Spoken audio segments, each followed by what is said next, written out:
Hey guys, I have my Series 7 and today I'm going to help you guys master Muni bonds.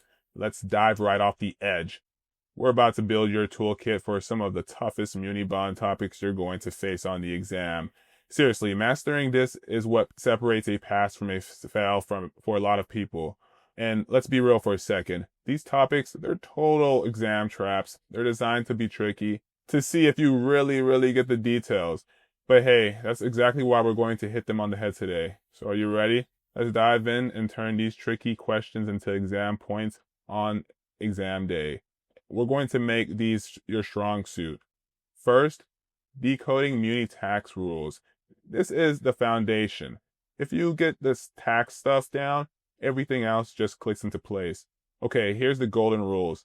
The biggest thing you have to remember is the difference between interest and capital gains. The interest income, that's the magic part. It's usually federally tax-free. And this is the big but, if you sell that bond for a profit, that capital gain is always going to be taxable, no exceptions. And that state tax break, think of it like a home field advantage. It usually only works if you actually live in the state that issued the bond. Oh, and keep your eyes peeled for that little thing called alternative minimum tax, or AMT, because that can pop up on the exam. And what's the big deal with those private activity bonds? This is the core of that AMT trap I just mentioned. It doesn't apply to all munis, just these specific ones. And the logic is actually pretty simple. If a city issues a bond to build something that's not for the general public, like a new stadium for a pro sports team, the government basically says, hey, high income folks, you can't get a totally free tax ride on this one. Makes sense, right? All right. Now that we've got the tax rules down, let's add the next tool to our belt. We're moving on to the tax equivalent yield, or the TEY. This little formula is your secret weapon for making a true applies comparison between a tax-free muni and a regular taxable bond. Seriously, think of a TEY as a universal translator for bonds. You've got a client looking at a 3% muni and a 4% corporate bond. On the surface, the 4% looks better, right? But is it really after taxes? The TEY formula cuts through the noise and shows you the real answer. It's how you give your client a true picture so they can make a smart choice. And you know what's great about all this? The formula itself is super simple. It's just the muni's yield and the investor's tax rate. That's basically it right there. But you absolutely 100% have to have this memorized for the exam. Write it down, put it on a flash card, whatever it takes, no excuses. So let's see it in action. Well, let's say that we have a 3% muni and our client is in the 32% tax bracket. You just plug it in. Step 2, convert it, change the tax bracket to a decimal, meaning 32% gets changed to 0.32, and the formula itself, TEY equals 3.0 divided by 1 minus that decimal form of the tax bracket, and this example yields you a 4.41%. Plug it into your calculator so you can follow along and get this repping for the exam here. So that 3% tax-free muni is the same as earning 4.41% on a taxable bond. See, now if that corporate bond was only paying 4%, the muni is actually the better deal for this person. Being able to do this calculation quickly on a test is a game changer. Easy point for short amount of time. Awesome. Okay, next up, we're going to add a couple of precision tools to the kit. We're talking about how you calculate interest and what the heck happens when a bond gets called. I know you guys have heard that one before. Well, this is one of those rules you just have to memorize for both munis and corporate bonds. When you're calculating accrued interest, you pretend every month has 30 days and the year has 360 days. It's called the 30-360 rule. It just makes the math way simpler for everyone. Keep it simple, folks.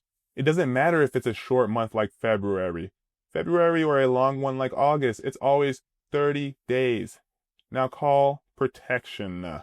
This is a huge benefit for an investor. Think of it like a protective shield. It gives them a period of time where they know for sure that the issuer can't just take the bond back and stop paying them interest.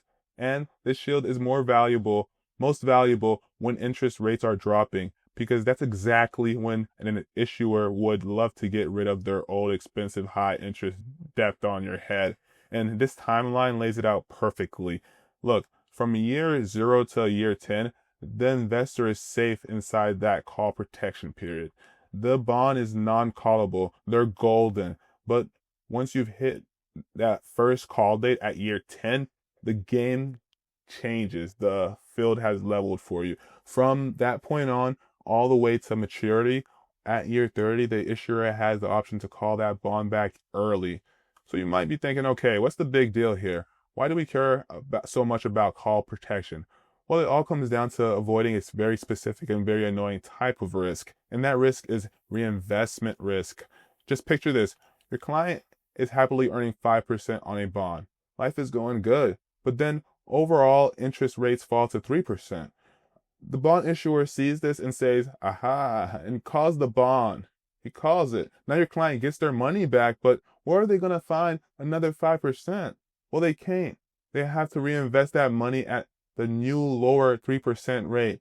They just lost that awesome stream of income. That right there is what we call reinvestment risk, ladies and gentlemen. Remember that one. All right. We've got down the technical stuff. Now let's talk about the practical side. Who are these bonds actually for? And how do we make sure our clients know what they're getting into? Well, this is one of the most classic suitability questions you will see. I can almost guarantee it. Think about it. The whole point of a muni bond is the tax-free interest. So who benefits most from that? Someone in a high tax bracket, of course, but what about someone in a low tax bracket, or somebody putting this in a IRA or a 401k, which is already tax sheltered? Well, for them, the tax-free benefit is totally useless. It's like putting a hat on my hat, guys. And of course, we have to talk about disclosure. This is absolutely critical for any new municipal issue. The key document, the one you have to know, is the official statement. Think of it as the prospectus for a muni bond, and MSRB rule G32 is super clear on this one here, folks. You have to deliver that official statement to your customer at or before the settlement date. Why? Well, because it ensures our clients have all the material information they need to make a good decision. Okay, we've built the whole toolkit. Let's wrap this up with a final cheat sheet. This is your rapid fire review for exam day. This slide right here is your mastery key. Seriously, let's look at it. TEY equals muni yield divided by 1 minus tax rate.